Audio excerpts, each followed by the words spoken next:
शब्दांच्या फुलांनी सजली रामकथा। डॉक्टर कुमार विश्वास यांच्या रसाळ वाणीतून बरसला भक्तीचा अमृत वर्षाव। प्रभू श्रीराम केवळ अयोध्येचे नाहीत तर ते प्रत्येकाच्या श्वासात आहेत याची प्रचिती आज अहिल्यानगरमध्ये आली। काका ट्रस्टतर्फे आयोजित डॉक्टर कुमार विश्वास यांच्या भव्य रामकथेच्या तिसऱ्या दिवशी भाविकांचा अक्षरशः जनसागर रुटला। भक्तिमय वातावरणात आज श्रद्धेचा आणि उत्साहाचा अनोखा त्रिवेणी संगम पाहायला मिळाला। यावेळी जिल्ह्याचे पालकमंत्री नामदार राधाकृष्ण विखे पाटील हे उपस्थित राहून प्रभू श्रीरामांचे दर्शन घेतले। यावेळी आमदार संग्राम जगताप यांनी पालकमंत्र्यांचे स्वागत केले।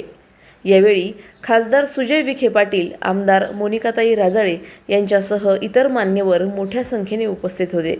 परिसरात झालेली ही गर्दी पाहून ही नगरच्या इतिहासातील आजवरची सर्वात मोठी रामकथा असल्याची चर्चा सर्वत्र सुरू आहे।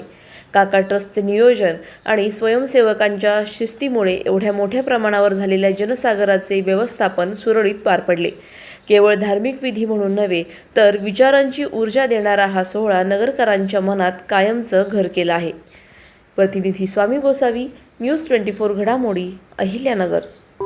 अशाच बातम्यांचा आढावा घेण्यासाठी आजच आपल्या YouTube चॅनलला सबस्क्राईब करा। बातमी आवडल्यास लाईक करा आणि इतरांपर्यंत शेअर करा।